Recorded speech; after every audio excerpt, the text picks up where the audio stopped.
General, Lian Mateis, and then next to her is the Deputy President of the EFF, Floyd Chiwambu, and then the Commander-in-Chief of the EFF and President Julius Malema.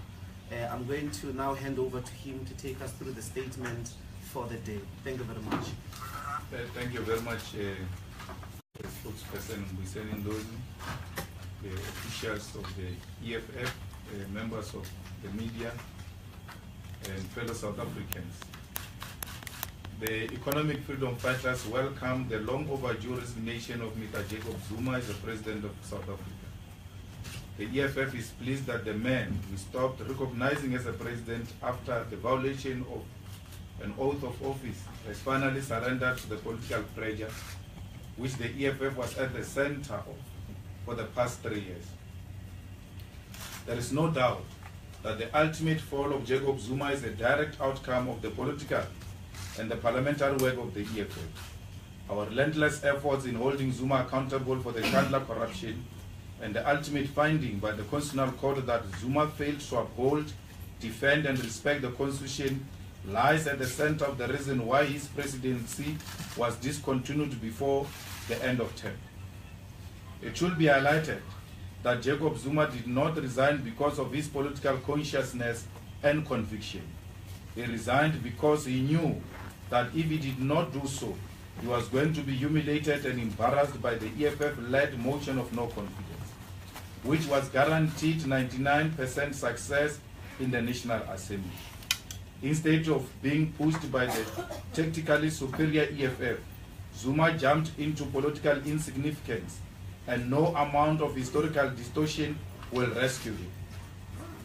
He is headed into the dustbin of history as corrupt, self-seeking imposter who thought he was more important and bigger than the Constitution and better than the organization that deployed him to political office.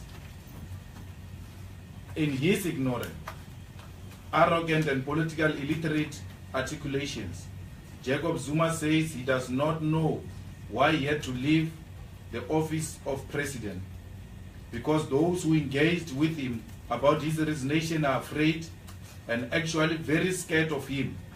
And we wish to take this opportunity to remind him of his many sins. But because there are many, we'll just say the few. It was Jacob Zuma's presidency that 34 mine workers were massacred by the ANC government in Marikana. And this, of course, happened in collaboration with and due to the pressure of the current president of the ANC, Cyril Ramaphosa. It was under Jacob Zuma that the corruption committed under the arms deal was swept under the carpet and suppressed through a fast commission of inquiry which ignored critical evidence of wrongdoing by people who to this day still enjoy the proceeds of the arms deal corruption.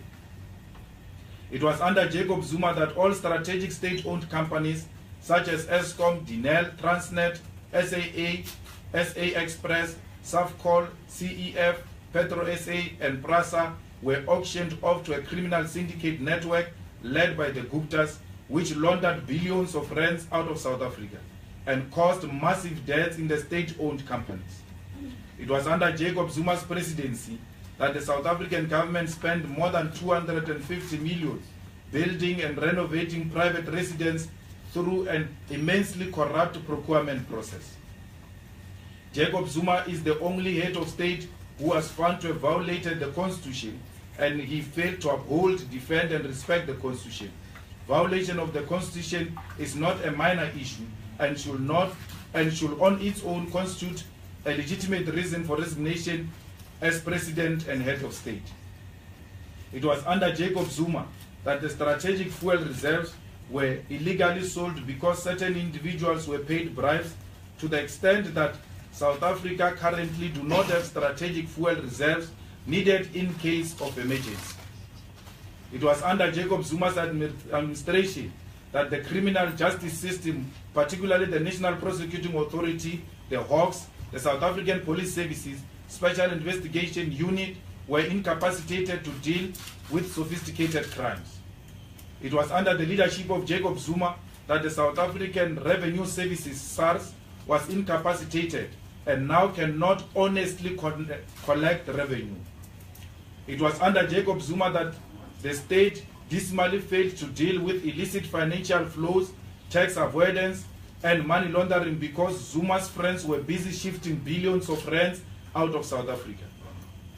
It was under Jacob Zuma that the Office of Public Protector was almost extinguished with recurrent insult, deliberate incapacitation, and non-cooperation from the executive, whose obligations included provision of full support to the Office of the Public Protector. It was under Jacob Zuma that white landowners continued to receive billions of rands of state money buying stolen land, which was never transferred to the rightful owners. Zuma cannot claim anything about land redistribution because he was too busy stealing and not focusing on important question of reclaiming the land. It was under the presidency of Jacob Zuma that South African Defence Force soldiers were deployed to fight illegal wars in the Central African Republic, and 14 of them losing their lives in a war that sought to protect Zuma's business interest.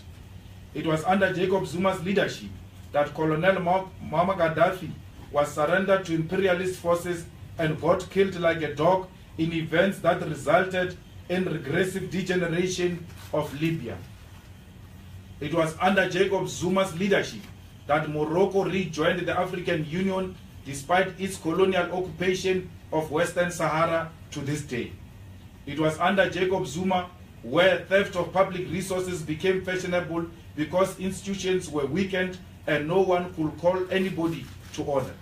It was under Jacob Zuma that the executive was unnecessarily ballooned and used as a means to dispense patronage and hand over government to incompetent and corrupt individuals. It was under Jacob Zuma that the state was forced to begin with procurement of unaffordable nuclear energy, which would have collapsed South Africa's budget.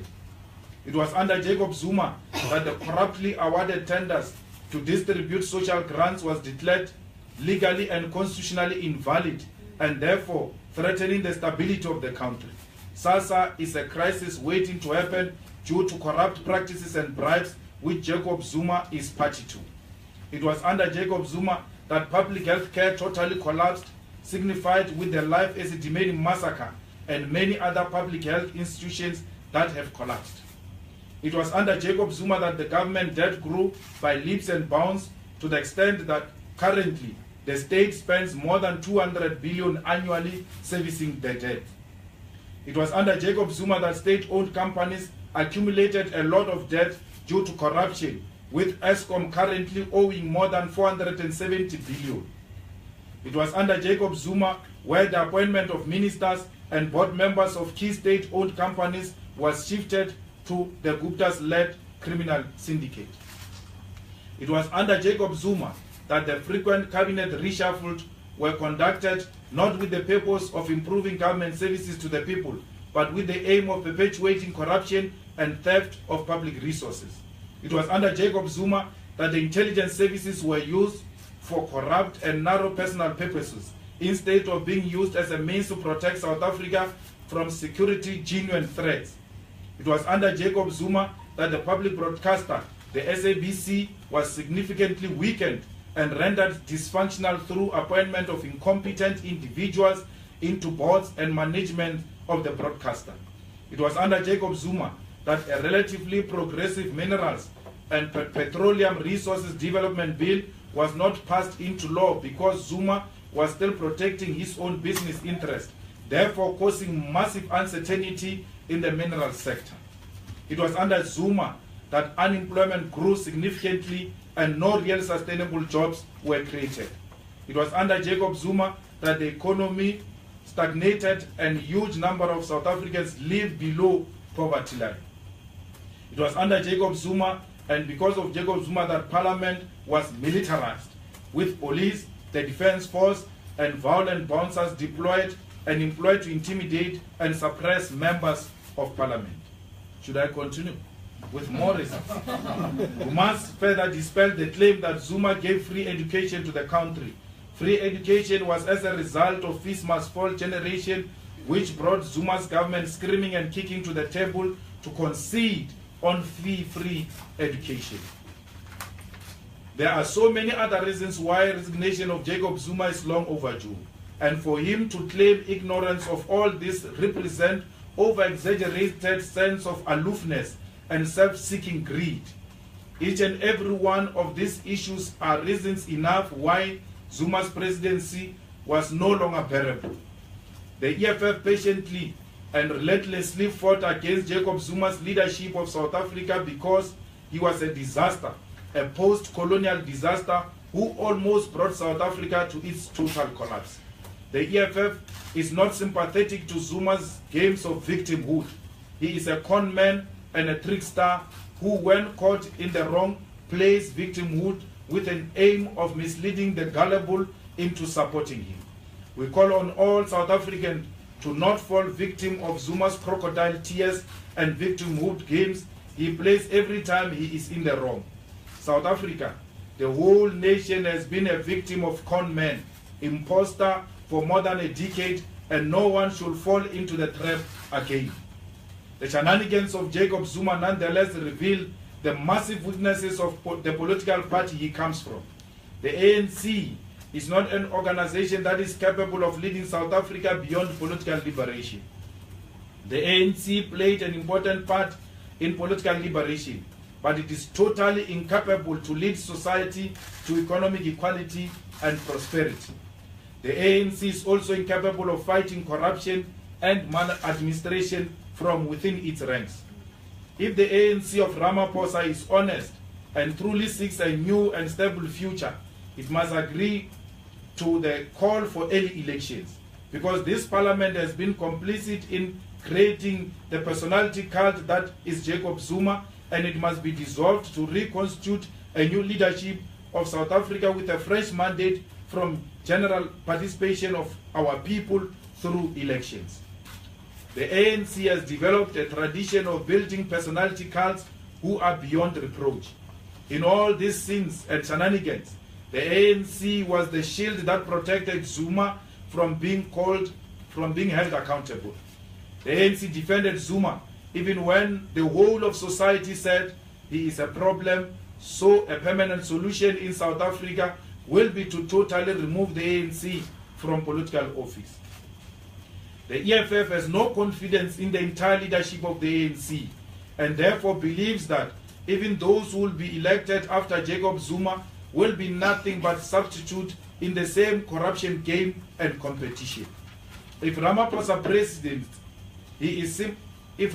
becomes president, he is simply going to replace Zuma's corruption stooges with his own corruption stooges. The recent appointment of Sifiso Dabengwa into ESCOM board is a worrying sign that Ramaphosa will replace Zuma's thieves with his own thieves. The EFF will therefore not participate in the election of a new president to replace Zuma, because we do not want to legitimize anyone from the ruling party. As a result, at the first opportunity to lead a motion in parliament, EFF will call on the dissolution of parliament in favor of early elections. This is to allow our people to renew parliament mandate through general election and not some career-driven elite pact. Furthermore, opposition parties should not be opportunistic and field candidates for position of president, because none won elections, and even when combined, do not constitute more than 50% of the vote. The EFF will, however, participate in the State of the Nation address and robustly engage all the issues that will be raised. The EFF will not lower the bar concerning holding the executive accountable. Our robustness and forthrightness will remain intact, and this time will be more vigilant, because those who are designated to lead South Africa have a cozy relationship with white monopoly capital. We wish to take this opportunity to salute the women of the EFF who stood firm and fearless against all forms of violent intimidation by parliament-hired thugs who assaulted them every time they demanded that Zuma must fall. It is through the women of the EFF that resistance and resilience was defined in the EFF caucus. With them, it is once more proven that indeed these cadres were at the receiving end of hooligan violence. They were hospitalized, broken bones and jaws. some whilst carrying life inside their wombs. Yet upon release from hospital, they will march back to Parliament to fearlessly demand that Zuma and his executive must be held accountable. They are an exemplary leadership, and they also show the spirit, the revolutionary spirit of Asijik. Watintabafazi, Watintimbokot. The people of South Africa are beginning to acknowledge the reality that the EFF is not just an opposition party, but a mass movement with ideological and political capacity and political tactical superiority to lead society. This is, amongst other things, demonstrated by the fact that we stopped the presidency of Jacob Zuma, who fell on his sword before we could push him to it. The war for economic freedom continues.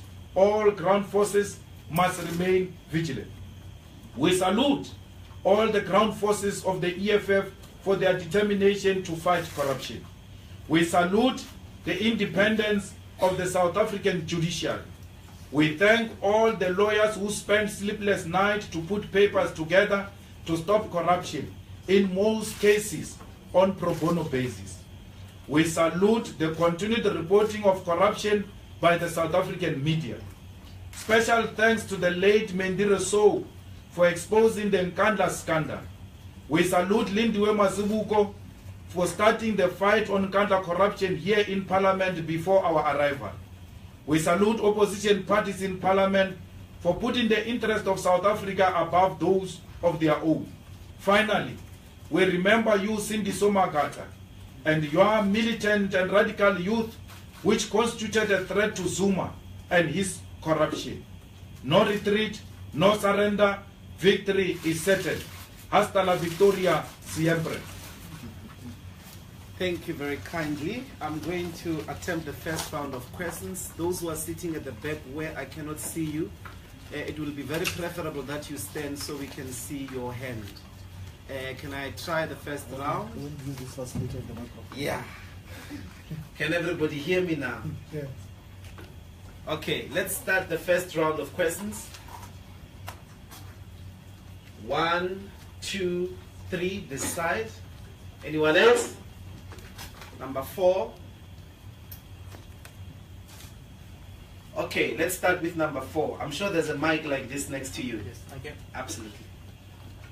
Thank you, Wendell from Reuters. Mr. Malema, will the EFF contest rather the election of the president today, as is permitted in the rules? And if that is so, are you going to be putting forward your name as the likely contender? Given the fact that the EFF's most of its campaigning has been on an anti-Zuma ticket, how do you foresee the strategy changing primarily in Parliament going forward under Ramaphosa? Is it going to be more of the same? Thank you. Number 3. Thanks, Mbuyiseni. CIC, I thought to some extent you have answered the question on opposition candidate. If you are against an opposition candidate, do you not face the danger that Mr. Ramaphosa will be elected unanimously, and therefore to some degree with your say-so? And secondly, to follow on Wendell's question, there's always amongst your opponents, especially within the ANC, a sort of feeling that basically the only reason why you're not in the ANC is because you were thrown out of the ANC. How would you react to the point that is often made in the ANC, rightly or wrongly, that basically you will return to the ANC at some point? Number 2. Thank you. Good morning, CIC. To build on my colleague's question, has anyone within the ANC approached you about reintegrating into ANC structures formally or informally? And secondly, you say you will represent your interests at SONA robustly. Would you consider leading a walkout as you've done under Zuma delivered SONAs previously? Thank you. Number 1. Thanks, Mr. Malema. I've largely been covered by my colleagues, but I do have a question on the plans for dissolution. Will you be joining the DA's already scheduled, or not scheduled motion, but they've already applied for a motion? will that be part of the same process, or do you intend to launch your own motion? Thanks very much. Mr. President. Thank you very much. We are going to join the DA motion on the dissolution. It was a decision of a meeting of opposition parties, and therefore, as people who are loyal to their own decision, we are loyal to this decision. The DA has submitted the motion, will support it. And we think that the discussion on the dissolution of Parliament starts today. There shouldn't be an election of a president. There must be a discussion on the dissolution. West, because the Constitutional Court found that this Parliament did not play its role, particularly when it came to holding Zuma accountable. So what we in this Parliament are the same as Jacob Zuma. And therefore, no one amongst us qualifies to be a president of South Africa if Zuma doesn't qualify to be president of South Africa. This Parliament failed to discharge its responsibilities.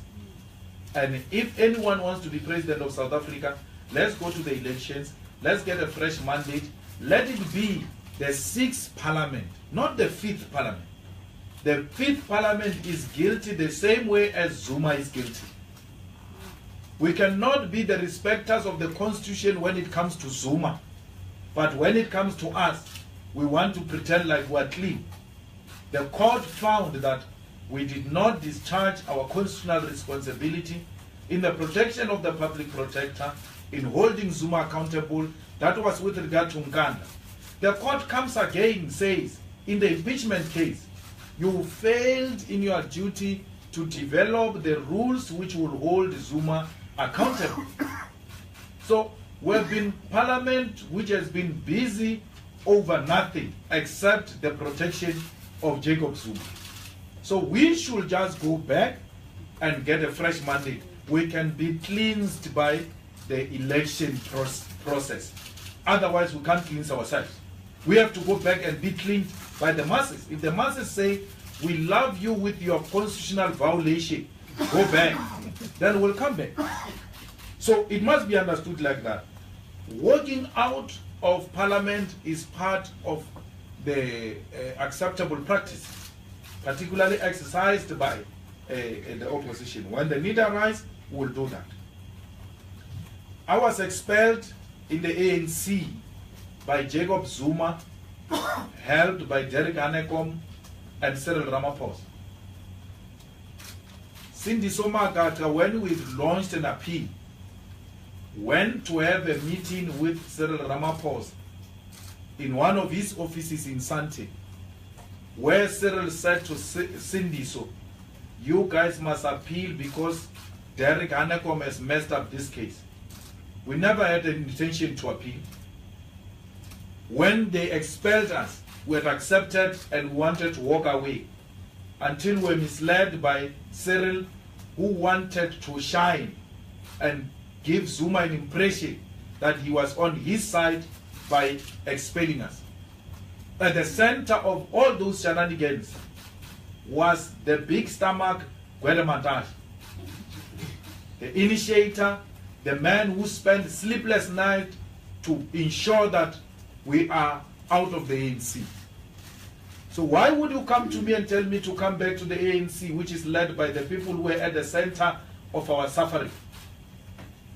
Cyril, Derek, Gwede.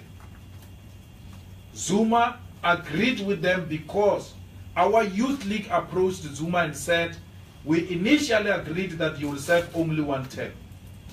You must leave as a president of the ANC when we go to Mangaung. Zuma thought we were joking. We went to the NGC and won all the debates in the NGC. And Zuma saw the signs on the wall that these people are going to remove me because they won over the NGC of the ANC. That's when he joined the chorus of us being removed from the ANC. Initially, he was not agreeable to it because he thought our request to remove him was just a bluffing stance. We had no numbers. We didn't have the necessary influence. He was the most influential person in the ANC. But the NGC then gave him a wake-up call, and then he joined Gwede. Gwede didn't want us because we said he must be replaced by Fikile Mbalula. Gwede said to Andile Lungisa, if you chase me, I will chase you back until to the sea. He took that vow. Cyril joined the whole thing because he wanted to be in the good books of Zuma. But also, Cyril's father, Rupert, said the Youth League was an irritating mosquito in a room and it needs a doom. Cyril became that doom. So we threatened, we're a threat to the corrupt in the ANC, and we're a threat to white monopoly capital. They had a marriage of convenience when it came to the Youth League. Trevor Manuel, Cyril Ramaphosa, Ino Godongwana, Jeff Radebe, and all of them in the NGC of the ANC, they kept on saying to the cameras, nationalization is not on the table, it will never happen. They were shocked to an extent that Jeff Radebe, the crook politician, the manipulator, wanted to manipulate the resolution of the NGC of the ANC and get rid of nationalization from the ANC resolution. Why? Because this group which is running the ANC today committed to white capital that nationalization of banks and the mines will never happen. And we proved them wrong. We did that peacefully through a superior logic, through winning over people by persuading them. We didn't have state power. We didn't have the power to dispense patronage. We didn't have power to give people money. We won the ANC branches through persuasion. That was the crime we committed, not by Zuma, by these crooks. Zuma, after expelling us from the ANC, worked with Pravin Gordhan to stop sending money to the Limpopo government, helped by the late Collins Chaban. They stopped sending money to the government of Limpopo and said Matale collapsed the government of Limpopo. They withheld the money. Pravin, the same WhatsApp group of Cyril. Why? Because Collins Chabani said to Zuma, the money which is going to remove you in 2012 conference is going to come from Limpopo. We have to dissolve that government. They, for factional reason, stopped sending money, collapsed the government of Limpopo, made the people of Limpopo suffer, collapsed the hospitals because they were driven by factional interest. Masondo David, who is in the NEC of the ANC today, still gives the same account. The only mistake he makes is that he says he's the only one who said we must go to court. I was with him when we said we must go to court. Castle was scared. And his group, they said, no, Kidlo Jalo Khota, Ardili said they will self-correct. When we said to them, let's take these people to court, they are engaged in an illegal activity, we can prove to court that the government has not collapsed, Pravin is withholding money. It was Pravin working with Trevor Manuel and their crooks in SARS, the so-called rogue unit, which came after me and took my properties and subjected me to a huge humiliation. Why do you want to tell me I will go back to the ANC because Zuma is gone? You think that when I went to march that Pravin must not be charged is because I believed in Pravin? I never believed in Pravin. But I knew that Pravin was persecuted. And because Pravin persecuted me, it doesn't make a persecution to him correct. I don't care what Pravin did to me. If he's persecuted, I will stand for him. But it doesn't change the fact that he persecuted me. They subjected me to concocted charges in Polokwane. Humiliated my family, humiliated me, took my properties with the hope that I'll go and sell loose cigarettes in Zone 1 Masagani. Little did they know that they were planting a seed. I'm sitting with them here today in Parliament. Zuma is gone. I'm coming for them now. they should know that we will never retreat. I will never go back to the ANC. Even if politically I was to be persuaded, my grandmother, who is 87 years old, told me that even if she dies, I must never make a mistake of going back to the ANC. So I've never disrespected personally the wishes of my grandmother. It will never happen. Under no circumstances will I go back to the ANC. I will never go back to the ANC. I will rather leave politics and become an analyst at Power FM. Because I analyze better than many fools that they call here on ENCA and all of them. They don't know politics. And it looks like they are paying them. I don't know. I will analyze free of charge because I love politics. I won't make anyone pay me for analyzing and telling them what they want to hear. I will give them an objective analysis of politics. Anyone who says that the EFF is based on anti-Zuma stance, and that's what makes it survive, is an illiterate journalist who's lazy to read and then rely on social media chats. Before you come to a press conference, you look at the tweets and you come and ask tweets questions. That comes out of laziness to read. Because a reading journalist will know there are 7 non-negotiable cardinal pillars in the EFF. And none of those cardinal pillars have got Zuma in them. Read, brother. We know you might have survived through copying on other people at school. And now you have to do the actual thing without copying from anyone. Read. You will know that there is no anti-Zuma non-negotiable pillar in the EFF. You are not different from the rest of them who said the opposition is irrelevant after Cyril Ramaphosa. Cyril Ramaphosa became president of the ANC in December. And you wrote all of us off and said we are useless, there is nothing that is going to happen. Yesterday, Cyril Ramaphosa told you, I'm relying on opposition to remove Zuma. The irrelevant opposition, your master, your star from the lucky packet, relied on the same opposition you said it is irrelevant to remove a delinquent from the office. But also, which Democrat will want to celebrate the opposition being made irrelevant in a multi-party democracy? Look at what opposition has done to this country. If it was not of the opposition, we wouldn't be where we are. You wish the opposition away. That will be the end of our multi-party democracy. That will be the end of this Madiba's constitution. We are not petty. We are superior like that. That's why we mention Lindiwe Mazibuko. She must take the credit.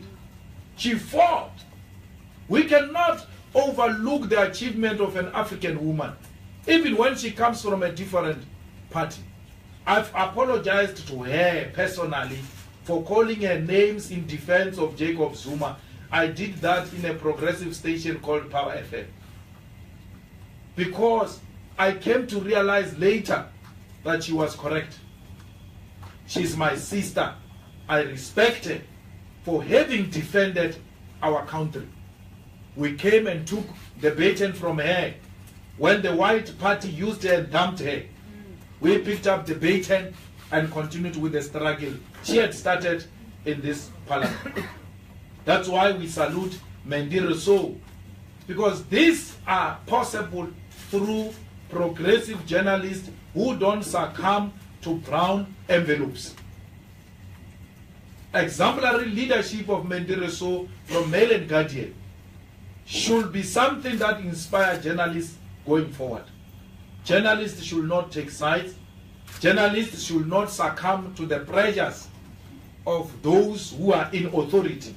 Journalists must always report objectively without being biased. Now that white monopoly capital is in power, you are going to be tested because you are owned by white monopoly capital except Power FM. Many of you belong to white monopoly capital. So we want to say to you, if you feel like surrendering to the pressure of your bosses and the powers that be, remember Mendiro Soul. Let her spirit inspire you and report fearlessly and objectively. Why should we go and contest? That will be a contradiction. We are saying we need early election, and then at the same time we say, hey, we are contesting. What are you saying, actually? What are you saying? South Africans don't want the confusion here. We are not going to legitimize another faction of the ANC by participating in an illegitimate, illegal process. Cyril Ramaphosa doesn't qualify to be president of South Africa. If he thinks he's qualifying, let him go and run elections. Let him go and run elections. Let him get a fresh mandate like all of us. If I think I qualify, which I do think I qualify, of course, but let me go be cleansed by the masses through a vote. Let me come back here through a fresh mandate and not continue the mandate of breaking the rules. You are going to be elected president under the leadership of Balek Mbete, the most corrupt speaker of parliament, who has got no respect for constitution, who has got no respect for rules. We cannot allow that. Ramaphosa, you have to remove Malusi Gigaba. Because the budget Malusi Gigaba is going to present, it's a budget of Jacob Zuma's cabinet. Of thieving. Thieving. Too much thieving. If Ramaphosa wants to preside over such a budget of thieving, continue praising him. You still have got a lot to learn. Journalists do not learn. That's the problem. As those who praised Zuma and what they are writing today, you are making another mistake. This Ramaphosa goes and appoints Sfiso Dabengo into ESCOM, his personal friend. The wife of Sfiso Dabengo was the CEO of Shanduka. The court said conflict of interest doesn't question the capacity of individual. We're not saying Dabengo is not qualified or doesn't possess the necessary skill, but his proximity to the appointer makes him an illegitimate appointed board member. Cyril Ramaphosa has started. Relationship of Cyril Ramaphosa and Sfiso Dabengo is that of Jacob Zuma and Dudumie. Sfiso Dabengo is a boyfriend of Cyril Ramaphosa, the same way Dudumie is a girlfriend of Jacob Zuma. Same. But you can't write about it because it doesn't suit the narrative of white monopoly capital. If it was Zuma, if it was Ace Mahashule who had done that, we'll not hear the end of it. We're asking for consistency. It cannot be acceptable capture when it is done by white capital and become unacceptable when it's done by foreign Indians, who, by the way, their citizenship was still challenging. It was awarded by this crook, which must come and present a budget, and then we must clap hands for. The architect of state capture, Malusi Gigaba, must come and give budget. Cyril must be serious. We cannot, afford to have another day with Gigaba in the office. Our purse is in trouble as we speak now. We cannot continue to allow our purse to be in position of Malusi Gigaba. So it's up to Cyril and for the country to judge if this is the same wine in a different bottle, or we're drinking something new called Grand Lasagna. Thank you. Okay, let's try the final round. Follow-ups. Okay. Number 1, Lester. Number 2, number 3. Is there no one else? So you must say it's a final round. It's a final round, everybody. Number 4, number 5. It's a final round, going once. Make sure you're a journalist if you're going to ask a question. Mr. Malema, Les from ENCA. I apologize, it's not about your 7 pillars, but yesterday you would have opened and you would have closed yesterday's debate. Yes, I was going to kill them. That is my question. Do you feel robbed by President Zuma by resigning?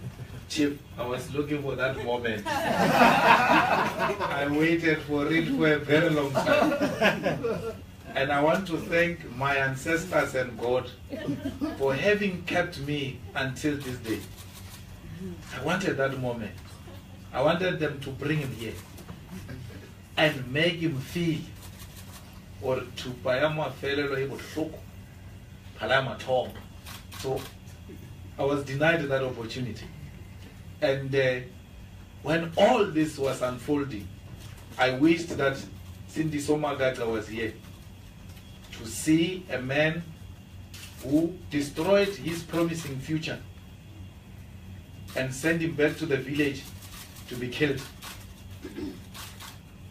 He didn't do anything wrong, nothing wrong. Everybody kept on saying, what was Magaga's charge? Flowers. Because he said Malusi Gigaba bought flowers with a credit card for his girlfriend with government money. This is the same Malusi Gigaba who's going to present Cyril Ramaphosa's budget. Made our friend, our leader, and the future leader of our children to be killed because he challenged the buying of flowers with a credit card of government. Sindiso is normal. But Zuma will know that. When he sits in the village, he destroyed the future of a promising young man and went to hijack his funeral for their own factional reasons. We are here to continue that fight. Sindiso's legacy lies in our hands. And all those young people were destroyed by Zuma for speaking truth to power, for remaining true to what the ANC and the revolution has always been. Those issues that we were punished for, those issues that Sindiso got deported back to the village and killed for, they ultimately agreed to now in December. I said to Sindiso in his grave, history will absolve you, young men. We are here to ensure that that which you stood for is realized in our lifetime, which is economic freedom in our lifetime. We'll fight for it.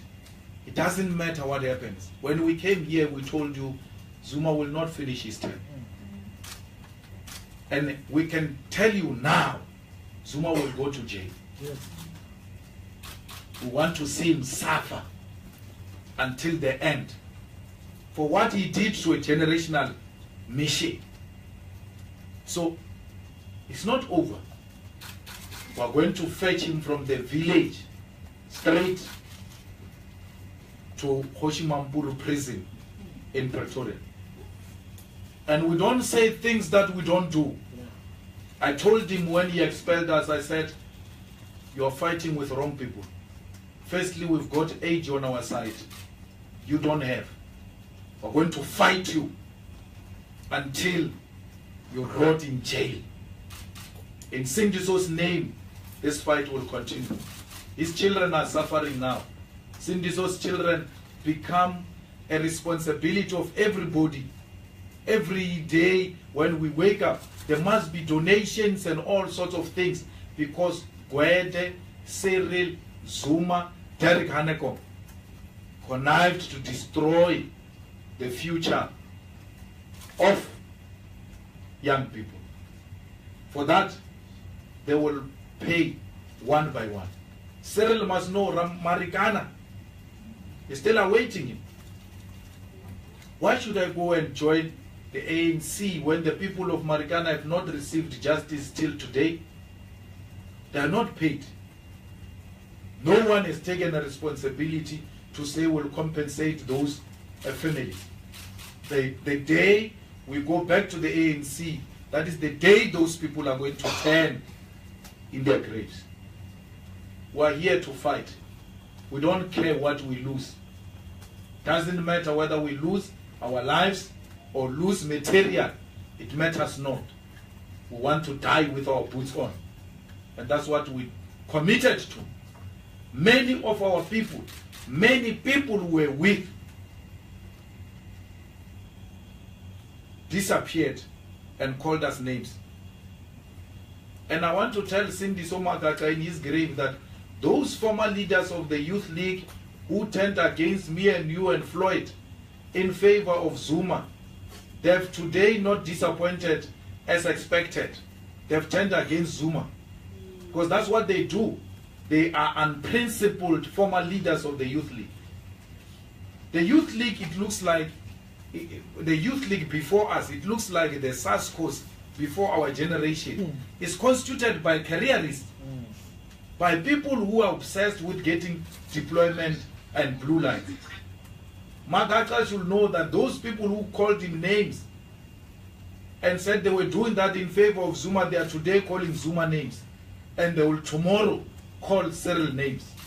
Cyril Ramaphosa, the same way you came in, that's the same way you're going to go out, by the way. Number 2. It's Ava of the SAPC. Mr. Malema, I just want to know just some clarity on the format of what's going to happen today. Are you guys going to the House and then going to walk out? When you say not taking part in the election, or you're not going to the House at all?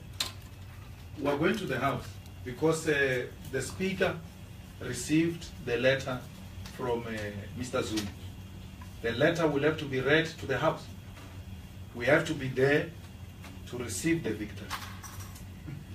And then after receiving the victory, we'll put it nicely safe and then put a motion of dissolution of Parliament. If they don't want to dissolve this Parliament today, then they must not count us in. Number 3. Mr. Malema, it's Galvin from Maiden Guardian. The EFF is moving for the dissolution of Parliament. I would like to know whether you will accept Cyril Ramaphosa as the president of the country if he's elected. And do you think he should be allowed to deliver the State of the Nation address? Will the EFF allow him to deliver the State of the Nation address? Well, the ANC is an elected party in majority. What it does with its own cadres is their own business. If they elect Cyril Ramaphosa, and then when we come tomorrow, we're told Ramaphosa is the president, fair enough. We will accept that. But he must know that he is going to be presiding over the country elected by an illegitimate parliament. And that we shall remind him all the time. Cyril will deliver the State of the Nation address. Our people are longing for a day where the State of the Nation address will be delivered in a peaceful environment. We are giving Cyril that chance. And then he must do the right thing. He must do the right thing. I don't want a situation where he says, no, you never gave me a chance, you just started from the onset. We are giving him a chance. And then one chance in the State of the Nation address. One of the things he has to announce, removal of Minister of Finance. Please, PES, very important. The PES must come to a safer place. It cannot be guaranteed with that guy whose citizenship is questionable. His loyalty is not yet.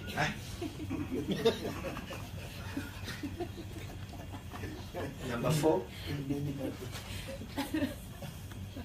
Have you forgotten yourself? Number 4. We'll go to number 5. They are fine. They are all. Are you all covered? You were number 4. Just a small thing. My colleague Abra asked my question, but you said, Mr. Malema, that if they don't dissolve Parliament, they must count us out. What does that mean? When you walk out, what will happen? Yeah, well, sister, I think you came to do your job here. Let's wait and see what happens. Just come to Parliament, you know, EFF. Yes, let's go to Parliament. Let's see what happens inside Parliament, all right? Thank you very much. Thank you. Thank you, South Africa. Good afternoon. I'll step this